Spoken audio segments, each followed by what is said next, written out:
اتفاق ایسا ہوا کہ جب امام بخاری پیدا ہوئے تو بعد میں ان کی آنکھیں چلی گئی، نابینا ہو گیا۔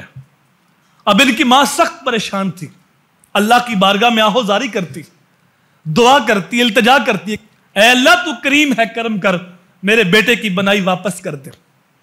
3 دن دعائیں مانگی تو تیسری رات حضرت ابراہیم خواب میں تشریف لے آئے، کہا تیری دعا کی برکت سے اللہ نے تیرے بیٹے کی بنائی واپس کر دی ہے، تیرے بیٹے کی آنکھیں روشن ہو چکی ہیں۔ جب صبح اٹھے تو آنکھوں میں نور آ چکا تھا۔ دنیا کا کوئی ڈاکٹر نابینا آنکھوں کو بینا نہیں کر سکتا، لیکن یہ دعا کی طاقت ہے۔ ماں نے دعا کی تو اللہ نے بیٹے کی نابینا آنکھوں کو بینا کر دیا تھا۔ تو اللہ کی بارگاہ میں جب مانگنے والے مانگتے ہیں، جوڑی پھیلاتے ہیں، دعا کرتے ہیں، التجا کرتے ہیں، تو اللہ بندے کے اٹھے ہاتھ خالی نہیں موڑتا۔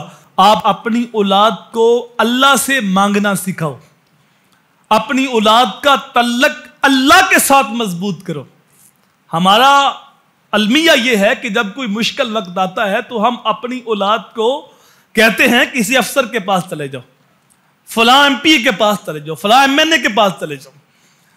تو اولاد کا جو یقین ہے وہ افسر، ایم پی، ایم این اے کے اوپر مضبوط ہوگا، اللہ کی ذات پہ مضبوط نہیں ہوگا۔ ہماری ذمہ داری ہے ہم سب سے پہلے اللہ کی بارگاہ میں التجا کریں، اللہ کی بارگاہ میں دعا مانگیں، پھر اس کے بعد کوئی اور ظاہری اسباب ہیں وہ بھی اختیار کیے جا سکتے ہیں، لیکن سب سے پہلے اللہ کی ذات سے مانگا جائے۔ وہ ایک بزرگ تھے تو حالات مشکل آ گئے، ہوتا رہتا کبھی امیری کبھی غریبی۔ تو ان کے ایک دوست تھے بڑے مالدار، تو کہا کہ میں چلو دوست کے پاس جاتا ہوں، ان سے بات کرتا ہوں۔ تو ان کا پوتا بھی ساتھ چلنے لگا۔ جب دفتر میں پہنچے تو ملازم نے کہا کہ صاحب نماز پڑھ رہے، تو وہ بیٹھ گئے۔ 10 منٹ کے بعد پھر پوچھا کہ پتہ کرو آئے نہیں، تو ملازم گیا تو کہتا ہے وہ دعا مانگ رہے ہیں۔ 5 منٹ کے بعد پھر کہا کہ ہم نے جانا ہے، پتہ کرو، تو ملازم نے پھر کہا کہ وہ دعا مانگ رہے ہیں۔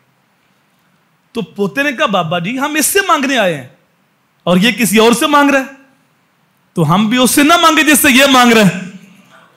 یہ بات بابے کے دل میں اتر گئی۔ جب وہ نماز سے فارغ ہو کے آئے تو پوچھا آؤ کدھر آئے ہو، تو کہا ویسے ملنے کے لیے آئے۔ پھر تہجد کے لمحے تھے تو وہ دادا اور پوتا رب سے مانگ رہے تھے، پھر رب نے اتنا عطا کیا کہ ان کی فیکٹریاں چلنے لگی۔ تو اس کی بارگاہ میں سوال کیا جائے تو اللہ بندوں کے اٹھے ہاتھ خالی نہیں موڑتا۔